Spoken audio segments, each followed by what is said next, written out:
एक गांव था सीतापुर, जहां एक 3 सदस्यों का परिवार रहता था। एक आदमी, उसकी माँ और पत्नी। वह बहुत गरीब थे।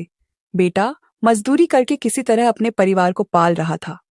इस गांव में सर्दी और गर्मी दोनों ही बहुत तेज पड़ती थी। सर्दी तो किसी तरह कट जाती थी, पर गर्मी में उनके हाल बेहाल हो जाता था। उनके पास कूलर तो दूर, कोई पंखा भी नहीं था। सूरज की गर्मी जब अपने चरम पर पहुंच गई, तब सबका बुरा हाल रहने लगा।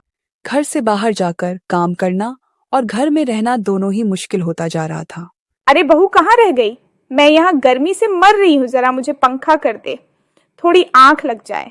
सर गर्मी से चकरा रहा है, आजा जल्दी। आई माँ जी, पंखा ढूंढने में समय लग गया। हाँ हाँ, तू तो रहने दे। बड़ा विदेश से लेकर आई है पंखा, गर्मी से मेरी जान न निकल जाए कहीं। ऐसा क्यों कहती हो? आपको कुछ नहीं होगा। मैं आपके लिए सत्तू बनाकर लाती हूँ। आपको ठंडक देगा सत्तू। आप लेटी रहो, मैं सत्तू बनाकर लाती हूँ। फिर बहू माँ जी के लिए सत्तू बनाकर लाती है। उसको पीने के बाद माँ जी को अच्छा महसूस होने लगता है। वाह बहू, इस सत्तू में तुमने क्या डाला है? इसका स्वाद बहुत अच्छा है और साथ ही इसने पीते ही मेरी सारी गर्मी दूर कर दी। यह सत्तू कमाल का है, राजू को भी यह जरूर पिलाना। उसको सारा दिन धूप में पकना पड़ता है। इतनी गर्मी में कैसे काम करता होगा मेरा बेटा? सारा दिन धूप में कैसे काम करता होगा? माँ जी, ये काम से आएंगे तो इनको भी सत्तू बनाकर पीने के लिए दूंगी। ये नुस्खा मुझे मेरी नानी ने सिखाया था। मैं इसमें एक हरी जड़ी बूटी मिलाती हूँ। ये एक बहुत अच्छा तरीका है गर्मी को दूर करने का। अरे राजू, तुम अभी तक यहीं हो? जल्दी से ये सामान सेठ जी के घर पहुंचा दो। उनको आज ही चाहिए। एक तो इस गर्मी ने परेशान कर रखा है, दूसरा तुमने। अभी जाता हूं मालिक। तबीयत कुछ ठीक नहीं लग रही, इसलिए थोड़ा बैठ गया था। गर्मी से चक्कर आ रहे हैं। जल्दी से दे आता हूं ये सामान सेठ जी को। तो क्या अब मैं तुम्हारे लिए नींबू पानी बनवा दूं? राजू साहब को गर्मी लग रही है। जाओ जल्दी से, नहीं नौकरी से निकाल दूंगा। अपने मालिक की डांट सुनकर राजू निकल पड़ता है। सेठ जी का घर लगभग 1 किलोमीटर दूर है। इतना भार उठाकर जलते सूरज की तपन में वह पसीने से भीगता हुआ चलता जाता है। देरी हो रही थी, इसीलिए रुक भी नहीं सकता किसी पेड़ की छांव में। लू चल रही थी, मानो चारों तरफ आग लगी हो। उसके पैर लड़खड़ा रहे थे, उसे चक्कर आ रहे थे। अचानक वह जमीन पर गिर जाता है। उसके गिरते ही आसपास के लोग उसे उठाने आ जाते हैं। अरे राजू भाई, क्या हो गया? श्याम भाई, अचानक गर्मी की वजह से चक्कर आ गया। थोड़ी देर आराम कर लो। गरीब इंसान तो गर्मी की मार सहने को मजबूर है। कमाए न तो परिवार को क्या खिलाएं। इतनी लू चल रही है कि कौवे की आंख फूट रही है। गरीब तो आराम भी नहीं कर सकता। चलो तुम्हारी मदद कर देते हैं। थोड़ा पेड़ के नीचे बैठ लो। राजू भाई, यहां कुछ देर आराम करो, फिर ठीक लगे तो चले जाना। मैं साथ के खेत में काम कर रहा हूं, जरूरत पड़े तो आवाज लगा लेना। ऐसा कहकर वह आदमी वहां से चला गया। राजू कुछ घंटों तक वहां बेजान सा पड़ा रहा। फिर किसी तरह वह शाम तक सेठ जी के घर पहुंचा, तो वहां सेठ ने उसे बहुत सुनाया। बहुत देर हो गई, अब क्या होगा? सेठ जी बहुत गुस्सा करेंगे। थोड़ा जल्दी चलता हूं, गर्मी तो अभी भी बहुत है। माँ जी, गर्मी बहुत ज्यादा हो गई है। मैं सोच रही हूँ एक पुराना पंखा ले लेते हैं। कल कबाड़ी आया था, उसके पास एक दो पुराने पंखे रखे थे। उनमें से एक मुझे पसंद है, मैंने बात भी कर रखी है।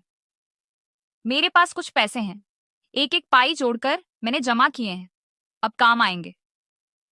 ये जब शाम को आते हैं तो गर्मी में बैठना पड़ता है। पंखा होगा तो घर पर तो चैन मिलेगा कुछ। ऐसा हो जाए तो बहुत अच्छा होगा बहू। गर्मी इतनी ज्यादा है कि पापड़ भी भुन जाए, और उसे वह सत्तू भी पिलाना। अरे आ गए आप। मैं आपके लिए बढ़िया सा सत्तू बनाकर लाती हूँ। उसको पीकर आपकी सारी गर्मी चली जाएगी। फिर वह राजू के लिए सत्तू लाती है। राजू सत्तू को पीकर तरोताजा महसूस करता है और गर्मी से जो पूरे दिन से उसकी हालत खराब थी, उसमें सुधार महसूस करता है। अरे वाह, यह सत्तू तो बहुत कमाल का है। स्वाद तो अच्छा है ही, पीते ही शरीर में कमाल की ठंडक महसूस हो रही है। मुझे यह रोज दिया करो सीमा। बिल्कुल, आपको ये सत्तू अब रोज मिलेगा। मुझे बुरा लग रहा है आपके लिए। आज जो कुछ आपके साथ हुआ वह सोचकर। सुनिए, आप सारा दिन धूप में काम करते हो, घर पर भी इतनी गर्मी होती है, ना पंखा है ना कूलर। मैं सोच रही हूँ एक पुराना पंखा खरीद लेते हैं, उससे कुछ तो गर्मी से राहत मिलेगी। आप क्या कहते हैं? लगता है तुम अपनी बचत यहां लगाने का सोच रही हो। पंखा तो आ जाएगा पर हमारे हाथ खाली हो जाएंगे। मेरी नौकरी तो है, पर क्या भरोसा। आप चिंता मत करो, सब ठीक हो जाएगा। आपकी नौकरी तो है ही, फिर बचत कर लूंगी। ठीक है, जैसा तुम्हें ठीक लगे। गर्मी ने बुरी हालत तो कर ही रखी है।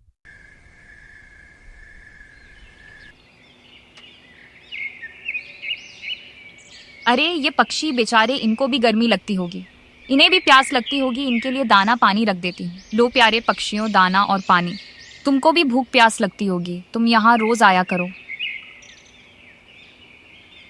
डाल दिया पक्षियों को दाना पानी। चलो मैं चलता हूँ, ध्यान रखो, शाम को आता हूँ। हाँ जी, डाल दिया। आज मैं पंखा खरीद लूंगी। आप ध्यान रखना अपना। सत्तू रखा था वह पी लिया आपने। कबाड़ घर से निकालो क्योंकि कबाड़ी वाला आया। आइए बहन जी, कबाड़ घर से निकालो क्योंकि कबाड़ी वाला आया। भैया मुझे एक पुराना टेबल फैन खरीदना है, कितने का है? मेरी दुकान पर एक बहुत बढ़िया फैन है, उसकी हालत बहुत अच्छी है, वो 1000 का पड़ेगा, 1 घंटे में भिजवा दूंगा। 800 का मिल जाता तो बहुत अच्छा होता, पर कोई बात नहीं, मैं 200 रुपए किसी से मांग लूंगी, आप भिजवा देना। आइए राजू महाराज, आपकी क्या सेवा करूं मैं? गर्मी लग रही होगी आपको, थोड़ा नींबू पानी पिला दूं। सेठ जी ने तुम्हारी शिकायत की है और पूरे पैसे भी नहीं दिए। तुमको मैं नौकरी से निकाल रहा हूं, जाओ घर पर आराम करो, अब आने की जरूरत नहीं। नहीं मालिक, ऐसा गजब मत करिए। मुझे नौकरी से निकाल दिया तो मैं सड़क पर आ जाऊंगा। रहम करिए मुझ पर। मुझे कुछ नहीं सुनना, निकल जाओ यहां से। एक तो वैसे ही ग्राहक नहीं, ऊपर नुकसान। तुम्हारी मजदूरी भी काट ली मैंने। जाओ अब, चले आते हैं। राजू को पता चल जाता है कि अब कोई फायदा नहीं कुछ कहने का। वह भारी मन से घर के लिए निकल पड़ता है। कुछ देर बाद ही वह कबाड़ी वाला पंखा लेकर उनके घर पहुंच जाता है। बहन जी, आपका पंखा ले आया हूँ, आप बाहर आइए। अरे वाह, आप ले आए पंखा, बहुत बढ़िया। आप 1 मिनट रुको, मैं पैसे लाती हूँ। अरे बहू, क्या मजा आ गया। पंखे की हवा ने ठंडक पहुंचा दी, नहीं तो गर्मी में हालत बुरी थी। तुम्हारा सत्तू पी के पंखे में सोकर गर्मी निकल जाएगी किसी तरह अब तो। जी माँ जी, सही कहा, पंखे की हवा से बहुत राहत मिली है। शाम को जब ये आएंगे तो कितने खुश होंगे।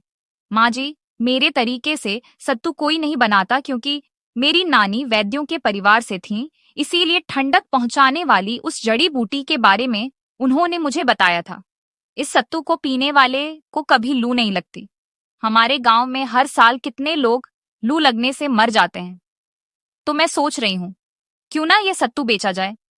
हाँ बहू, हम बहुत सस्ते दाम पर सत्तू बनाकर लोगों को पिलाएं तो बहुत पुण्य का काम होगा, थोड़ी कमाई भी हो जाएगी।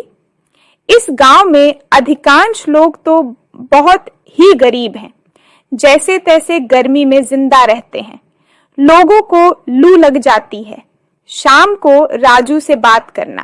अरे वाह, आ गया पंखा। बहुत बढ़िया है ये, ठंडी हवा दे रहा है। और तुम्हारा सत्तू जड़ी बूटी वाला कमाल है, गर्मी के लिए अचूक उपाय है। हाँ, दोपहर में आ गया था पंखा। मैं सोच रही हूँ कि हम वह सत्तू कम दाम में बेचना शुरू कर दें, लोगों के साथ हमें भी फायदा हो जाएगा। ये तो बहुत ही अच्छी सोच है। मेरी नौकरी भी नहीं रही, मैं तो बहुत चिंता में था। तुमने एक नई उम्मीद दे दी। इसमें ज्यादा पैसा भी नहीं लगेगा। चलो सोचते हैं क्या करना है। फिर वह काफी देर तक इस बारे में बात करते रहे। उन लोगों ने इरादा पक्का कर लिया था कि सत्तू वाला काम ही करेंगे अब। भैया, 1 ग्लास सत्तू देना, बहुत गर्मी है। आपका सत्तू बहुत बढ़िया है। 1 ग्लास सत्तू मुझे भी देना भाई।